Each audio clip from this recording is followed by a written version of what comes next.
ঠাম্মি, নতুন মা আমার ব্যাগে কিছু ঢুকিয়ে দিয়েছে। কই দেখি তো।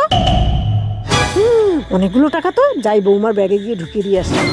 মা, সুপর্ণা কোথায় গো? এই তো আমি, কি হয়েছে? লোকারে 20,000 টাকা রেখেছিলাম, টাকাটা কোথায় গেল? আমি কি করে জানবো? দেখো তোমার মা আর মেয়ে হয়তো চুরি করে নিয়ে যাচ্ছে। না না খোকা, আমি কোনো পয়সা করি নেইনি। তাহলে টাকাটা গেল কোথায়? টাকার হাত পাওয়া লোকার থেকে উড়ে গেছে। ইসলাম, হিন্দু, বৌদ্ধ, খ্রিস্টান, তোমার বিশ্বাস কোনটি? কমেন্টে তোমার ধর্মের নাম বলো আর ভিডিওতে লাইক ও সাবস্ক্রাইব করে পাশে থাকো। না, ওসব কথা বললে আমরা শুনবো না। ঠাকমা নাতি মিলে প্ল্যান করেছে টাকাটা সরিয়ে দেবার। ওর ব্যাগ চেক করো, তাহলেই পেয়ে যাবে টাকাটা। না, আমার নাতনির ব্যাগ আমি চেক করতে দেবো না। দেখেছো তো, ওরা যদি চুরি না করবে তাহলে ব্যাগ চেক করতে দিচ্ছে না কেন? এটা ওদের প্ল্যান। ঠাকমাকে আর নাতিকে ঘর থেকে বের করে দাও। সুপর্ণা, তুমি দুদিন না বিয়ে হয়ে আসতে আসতে আমার মা মেয়েকে তাড়ানোর কথা বলছো? তোমাকে এত বড় অধিকার কে দিয়েছে?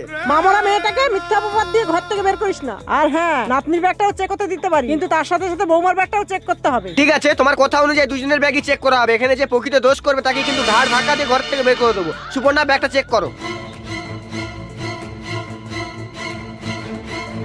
আরে এখানেই তো টাকাটা ঢুকিয়ে দিয়েছিলাম, কোথায় গেল? মেয়ের ব্যাগ চেক করা হয়ে গেছে, তোমার ব্যাগ নিয়ে এসে চেক করে দেখাও। ওই তো ব্যাগ। এই দেখো আমার ব্যাগে আছে কিনা। তার মানে তুমি টাকাটা সরিয়ে মা আর মেয়ের নামে দোষ দিচ্ছ, তাই তো?